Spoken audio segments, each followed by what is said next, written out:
On the 29th of September, 1959, a Lockheed L-188 Electra, tail number N9705C, operating as Braniff Airways Flight 542, breaks apart in the air over Buffalo, Texas. No warning, no distress call, just a violent disintegration in air, and all 34 people on board are pronounced dead. This wasn't the first time, and within months, it wouldn't be the last. 3 crashes, same aircraft, same pattern. At that point, something became impossible to ignore. This wasn't coincidence, this was a pattern, and the Lockheed L-188 Electra was starting to look like a serial killer. One of the most advanced aircraft of its time was now on the edge of collapse. Something was killing it. But no one understood what it was until the answer came from something almost absurd: a child's toy. The Lockheed L-188 Electra enters service in January of 1959, and it arrives as the most capable short to medium-range airliner in the United States. It is the first large turboprop ever built in the country, powered by 4 Allison 501 D13 engines, each producing 3,750 shaft horsepower, driving 4-bladed propellers more than 13 feet in diameter. It flies 100 miles per hour faster than any piston-engined aircraft of its time, and it cuts average flight times by 20%. On American Airlines' first Electra routes between New York and Chicago in January of that year, 80% of the seats are sold, 20% higher than the same airline's load on piston aircraft. The aviation industry looks at those numbers and sees the future. Lockheed has invested years of development into the Electra, refining its design through customer demands that keep shifting. Capital Airlines approaches the company in 1951. American Airlines revises its requirements through the mid-50s. Eastern Airlines adds its own specifications: a minimum cruising speed of 350 miles per hour, range beyond what American initially asked for, and a cabin large enough for up to 90 passengers. Lockheed stretches the airframe, redesigns the engine selection, and in June of 1955 launches the Model 188 with an order for 35 aircraft from American Airlines, followed by 40 from Eastern Airlines. By the time the prototype flies on the 6th of December 1957, 2 months ahead of schedule, Lockheed already holds orders for 129 aircraft. The first delivery goes to Eastern Airlines on the 8th of October 1958. By January of 1959, the Electra is in commercial passenger service. And then, the aircraft begins to die. In those first months, passengers on early flights report excessive vibration, particularly in seats aligned with the 4 propellers. Lockheed traces the problem to resonance in the engine nacelles, reinforces the wings of every Electra in service, and adjusts the engine mounting angle upward by 3 degrees. The company considers the matter resolved. Over the next 8 months, airliners fly the Electra for nearly 80,000 hours of mostly trouble-free operation. Then comes the 29th of September, 1959. Braniff Flight 542 climbs out of Houston, Texas. It never arrives in Dallas. The aircraft explodes in the air. The left wing is found on the ground more than a mile from the rest of the wreckage, separated close to the fuselage. 34 people are dead. That question, what broke the wing and why, would linger over every subsequent Electra flight for the next 18 months. And it is still unanswered when the second aircraft falls. For more than 6 months after the Braniff crash, investigators from the Civil Aeronautics Board worked the wreckage. They confirmed the left wing had separated in flight. They could not explain why. Running out of leads, officials were preparing to close the investigation without identifying a probable cause when on the 17th of March, 1960, Northwest Airlines Flight 710 broke apart in the air over Perry County, Indiana, en route from Chicago to Miami. All 63 people on board died. Witnesses on the ground described seeing the aircraft explode in flight before it fell. An initial examination showed the entire right wing and portions of the left wing had separated during flight. The pattern was now undeniable. 6 months apart, both breaking up in the air, both losing wings. 3 days after the Northwest crash, on the 20th of March, 1960, The Federal Aviation Agency issued an emergency order reducing the Electra's maximum permitted airspeed from 360 knots to 275 knots. FAA Administrator Pete Casada described the restriction as a safety precaution given the alarming similarity between the two accidents. Lockheed publicly supported the restriction.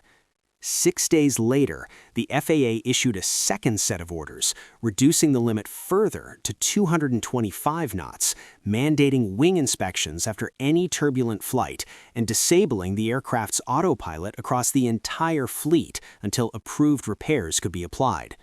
The FAA also ordered its own inspectors to increase in-flight reviews of Electra crews and monitor compliance with the speed limits. It was the first major United States government restriction imposed on an aircraft model since 1948. Public confidence in the Electra collapsed.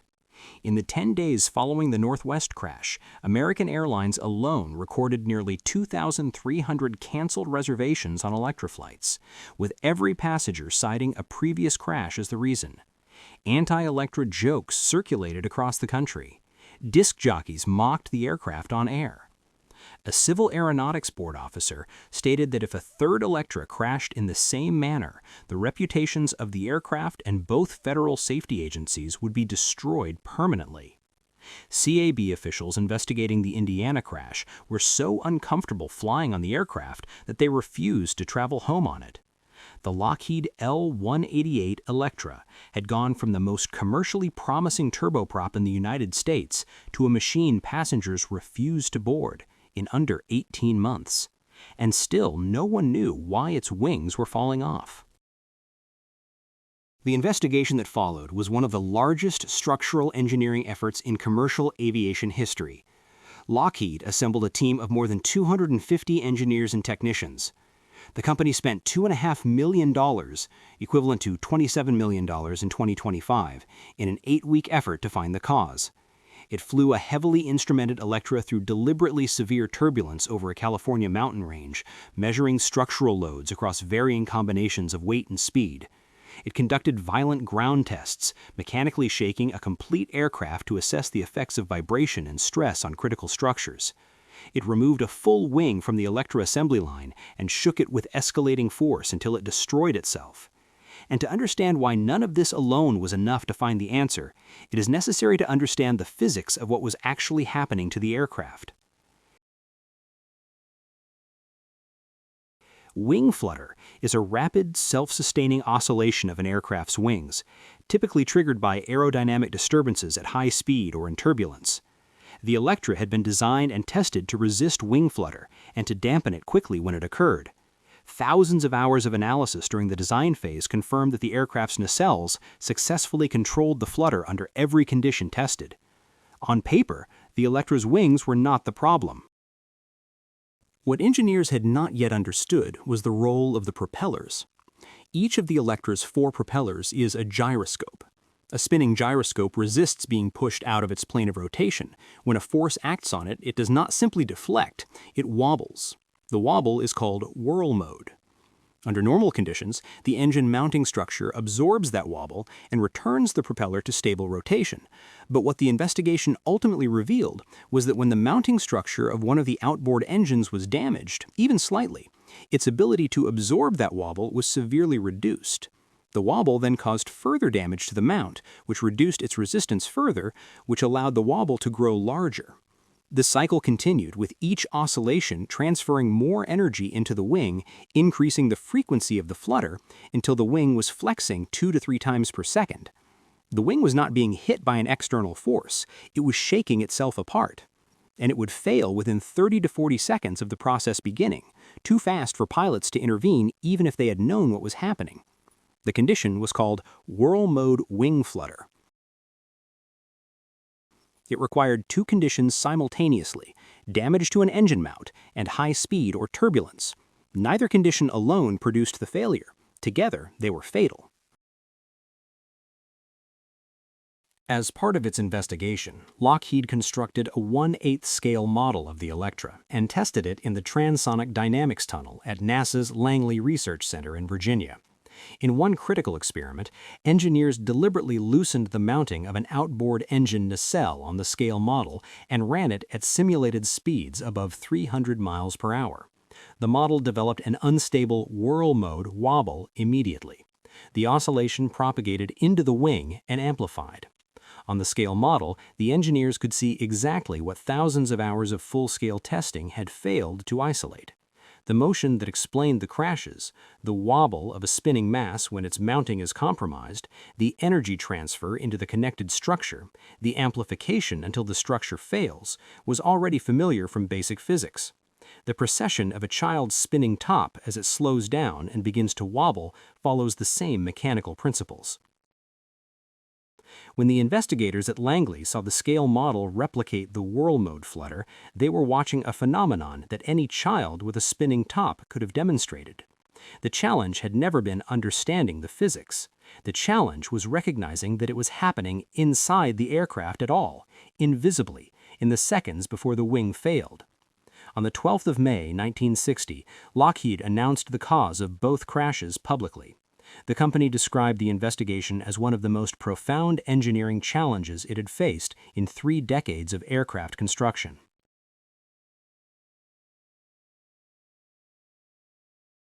Lockheed named its repair program the Lockheed Electra Achievement Program, LEAP. The process required redesigning the engine mounts, nacelles, and cowlings of every Electra in service, and modifying the wing structures to increase their stiffness and resistance to oscillation. The Allison Engine Company redesigned the attachment of the engine gearbox to the engine struts. The combined modifications added 1,400 pounds of metal to each aircraft.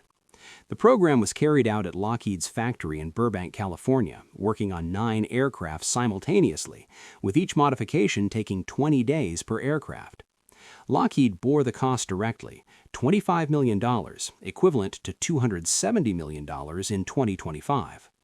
By April of 1961, modifications had been applied to nearly half of the 165 Electras then in airline service worldwide. The final aircraft was returned to Ansett ANA on the 5th of July, 1961. The FAA removed all speed restrictions on the 5th of January of that year, following interim and final recertification in late 1960.